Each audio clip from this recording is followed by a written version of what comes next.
I've got the wildcard by the scruff of his neck saying, give me my unlimited transfers. Bang! What do you mean pending? Ref, get some VAR check on that. I definitely pressed the button. There you go. I'm not a cheeky scrub. Wildcard active. I thought that was one big unlucky. But the reason I have decided to slap that wildcard button is because out of my team, I would probably transfer out him.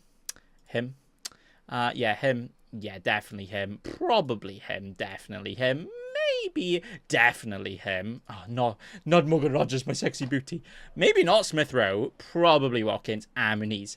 And realistically, any of these could go. The only ones I definitely want to keep is Haaland and Raya. FPL is fun. But yes, we're not going to be taking a 32-point hit as the wildcard will be active. So out of players I am thinking about actually getting in on the wildcard, let's have a look at that. So I have shortlisted everybody I'm currently looking at, but obviously we could look at others. If somebody scores an hat-trick, then you know we got to jerk that knee-jerk reaction and just get all the best players in. But for bench players, this is pretty much what we're going. For a defender, Stewart's the only 4.5 mil getting minutes. Not that we would ever play him, but you know, he's not a bad option for the bench. Southampton's Dibbling also just scored and has been playing well. He could actually be the 4.5 mil midfielder if you want one of them, or maybe just a Winks, because why not, innit? Or maybe someone like an Adama Traore. Maybe you want that baby oil, or maybe you just want to look at those big boy arms. Oh, wait, yeah, we actually want FPL points, not just who we're looking at. Never mind. In defense, we've got some playing 4.0 defenders in a Jacob Greaves. I've had him from the start. I would be pretty happy to keep him, especially with those fixtures. But we've also got a Van den Berg. Hopefully not a Van den Berg, because we actually want points from him. Maybe a Van den Berger, because he's going to be eating good with all of those points, with all of those fixtures. And then obviously some very good cheap defenders. Aina doing very well. Leif Davis is probably going to start doing well.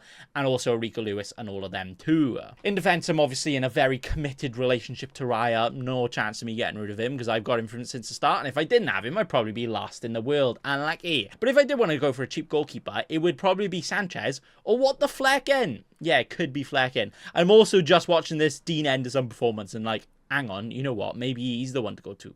But then I realised I actually want points, so never mind. But let's get into the meat and gravy of it, shall we? The players that we actually want in our team, not just the bench fellas. So in goals, yeah, it's probably going to be a Raya. Look at this. 8-pointer, 10-pointer, 9-pointer. He can't even concede against Man City because he hasn't played them yet. But shut up. For that price, he's definitely the best Arsenal defender. And not only are Arsenal defense so good that I want one, I probably want him and a defender. He is staying. In defence, I am yet to have a Liverpool defender, and they've kept 3 clean sheets in 4 games. No, they haven't. They've kept 4 clean sheets in 5 games. Oh dear. And Trent has also got his first assist and is also going to get bonus points. And yeah, their fixtures aren't the tastiest, but when they can get, you know, Trent without the clean sheets was OP anyway. Trent with all these clean sheets, oh dear, I need him. Everybody obviously has gone for the Saliba over Gabriel at the start of the season, but at Gabriel bullet header, you just can't argue with all of that XG. Mate, he's going to score golden boot at this rate, right? He's going to score all the bullet headers. But no, he does have a better set-piece threat than a Saliba. Maybe not as nailed, but with all these sexy fixtures coming up, he's nailed to get the points like a 15-pointer against Spursy. Pedro Porro, not really liking the looks of him, but if there's nobody else better to go, he is still the most attacking defender. So, you know, he could be a shout with decent long-term fixtures as well. And maybe even a Konate. Yes, is a bit like he has one bad performance, he could well get dropped. But for only 5 million into that Liverpool defence, if you wanted to go for a double Liverpool defence, maybe those fixtures is no, but it could very well be one to tease us into it. We could do it. Then in midfield, this is where it's looking at. Salah. Guess what 2 weeks I've owned Salah? Yeah, it's been these 2 weeks. Unlucky. But obviously he's shown us how well he can do, and against this Wolves, this would actually be a reason for me not to wildcard, so I could actually keep him and actually captain him, you know. Because apart from that fixture, they're actually not great moving forward. You got a Southampton in here, you got a couple in here that he could haul in. But up until literally like 14, maybe even 17, they're not the greatest. So I'm actually thinking for 12.7 mil, it's a no. And we just get Luis Diaz instead, who not only has been absolutely balling, 5 goals, 5 games, all of the points, right? He's almost got more points than Salah, but he's literally almost 5 million cheaper than him. Maybe you go for that, because that can be the difference between an Adama Traore and a Saka in midfield next to him. So yeah, I think Diaz over Salah when you're probably not going to captain a Salah. Maybe that's the way to go. So I'm going to go for Diaz in, locked in. We've also got someone like a Palmer who, yeah, has been doing well, but, you know, West Ham tax, Wolves tax, he's basically got no points. I like him, but not for that price. We have a Boom Saka who's literally assisted in every game, so maybe he could assist you in some more points, especially playing Leicester and Southampton next. So I'm actually really thinking go for Saka now, and then in a few weeks when the fixtures turn for Liverpool and Arsenal, then you maybe swap to a Salah or someone else there. And then if you wanted to go extra spicy as a final premium mid, maybe Foden could fill that spot. Because yes, he's yet to, you know, start a game and, you know, play many minutes at all. But he is looking ready to be back after, you know, a dodgy curry. Hopefully not too many of those incoming for him. But he's got loads of good fixtures incoming, so maybe the points could be incoming. And what a spicy differential he could be. Because, you know, he did kind of score more points than Haaland last year with 19 goals. You know, he could very much get back to that. And a bargain now at 9 million. We've also all got, you know, all the great budget mids who on their day could match some of these big boy premiums and if not, you know, be better for them for the rest of the season. Like a Bowen. Great name. My surname's Bowen, if you didn't know. Scrub, not bacon.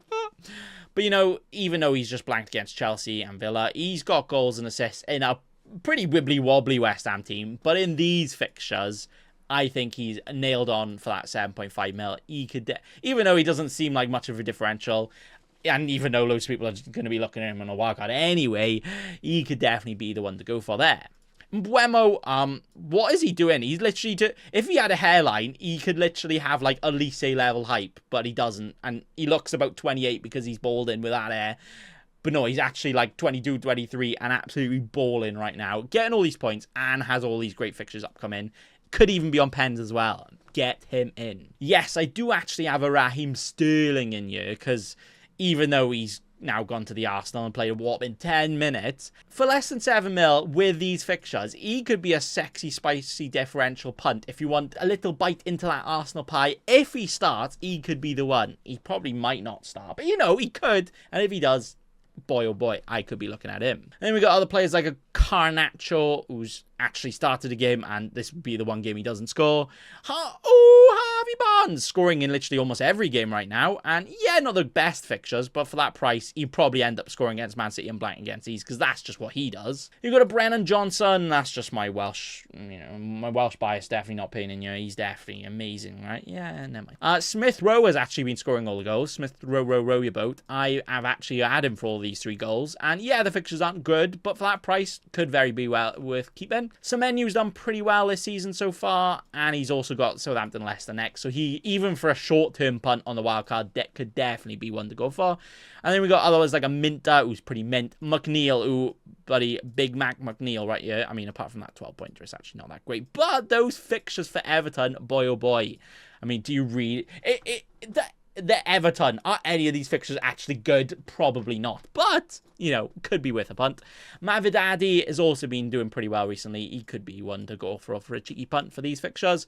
And even a Morgan Rogers. I mean, Wolves tax, you know, Wolves can make me look like prime Messi. And, you know, I couldn't even get in Team South FPL charity team, but there we are. But, you know, Ipswich next. He's still good for that price for a Villa player who's not just playing but getting 90 minutes every game. I very much think he's definitely one worth keeping, even if it's just for the bench, probably for the bench. But then again, if you need that 0.5 million out of somewhere, then he probably would be the first one to drop. But for the bench, definitely could be very sexy. And then up top, it's literally just Haaland, isn't it? Yes, I did just transfer in Watkins, and he did just get a goal, and he got 2 goals against Everton. But, you know, that is Everton and Wolves tax. Against Ipswich, he could, you know, blank, and then it's not looking good, bruv. But it's more for that price. If he was a bit cheaper, then I'd be like, yeah, definitely, right? But for that price, with Durant still scoring every game off the bench, surely he's going to take more and more minutes off at Watkins, so I'm not too sure there.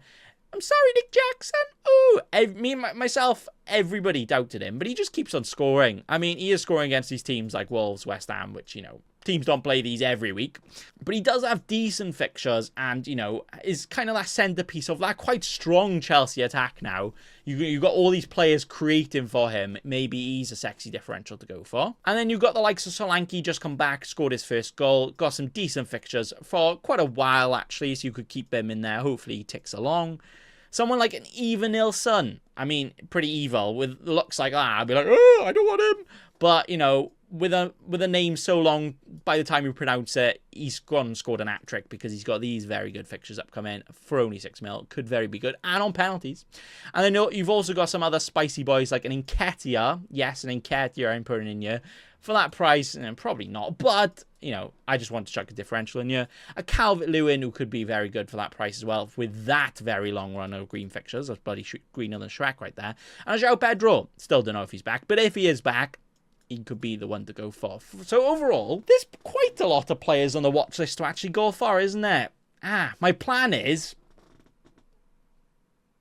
get all the players in that score points. Good plan. Now, I am unfortunately going to blue ball you because after chinwagging about all these players, I'm not even going to give you a wildcard draft. Unsubscribe. I like it. But wildcard draft coming soon. And not just a wildcard draft, my wildcard draft. So it won't be like, here's the best wildcard this week. And then I'm not actually wildcarding, so it doesn't mean anything. No, it will actually be my current wildcard draft. So be ready and be on the lookout for that one. So that's going to be all. Thanks for watching. And also, remember, don't be a cheeky scrub. Subscribe to Nathan Bacon right now.